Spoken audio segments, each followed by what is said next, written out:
Hello friends, আজকে আমাদের হয়েছিল মাছের মাথা দিয়ে বাঁধাকপি। মা মাছের মাথা দিয়ে বাঁধাকপিটা খুব দারুণ করে, আমার মা রাঁধেই খুব সুন্দর।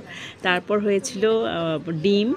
আমাদের যে ভাইয়ের মেয়ে ডিম পায়, সরকার ডিম দেয়। এটা আসলে আমার ভাইয়ের মেয়ের খাওয়া উচিত, কিন্তু আমরা খাই। তারপরে পুরীর থেকে আমাদের বাড়ির যে ভাড়াটে সে গেছিলো পুরীতে, আমার জন্য খজা নিয়ে এসছে। তারপরে আমি ঠাকুরকে খেতে দিয়ে দিলাম। আজকে দিয়েছি ঠাকুরকে ভাত, পালং শাক বাটা, আলু আর কুমড়ো ফুল বড়া আর কামরাঙ্গা মাখা। তো সন্ধেবেলা আমরা একটু ফুচকা এনেছিলাম, ফুচকা সবাই মিলে খেয়ে নিলাম। আমি এটা কিনেই এনেছিলাম, আর মা কিছু এক্সট্রা ফুচকাও ভেজেছিল, আর আমি অনেকগুলো কিনেও এনেছিলাম।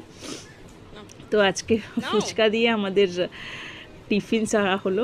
মা বললো তুই খাইয়ে দে, আমাকে একটা ফটো তুলি। আমি বললাম ঠিক আছে।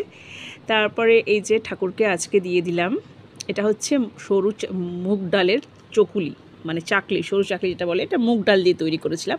আর আজকে যেহেতু সন্তোষীমার বার ছিল, তাই সন্তোষীমাকে একটু কলা টলা দিয়ে একটা ঘট বসিয়ে পুজো দিয়ে দিলাম। আমি যদিও বা করি না, কিন্তু যেহেতু বার তাই। তো আজকে আমাদের হয়েছিল শাক, মুসুর ডাল দিয়ে পালং শাক। এটা আমি যেহেতু 2-3 দিনের ভিডিও একসঙ্গে ফেলি, তাই এটা দিয়েছিলাম।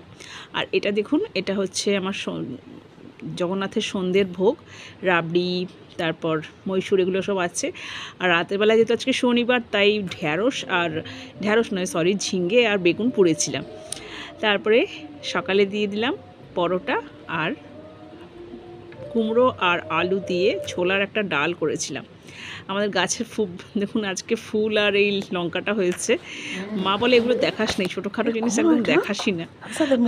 আমার দেখাতে ভালো লাগে, কারণ কি গাছ যাই হয় না কেন সেটাই একটা আলাদাই আনন্দ, সেটা একটা খেতেও একটা আলাদা আনন্দ। তারপরে সন্ধ্যেবেলায় মা করেছিল ভেজিটেবল চপ।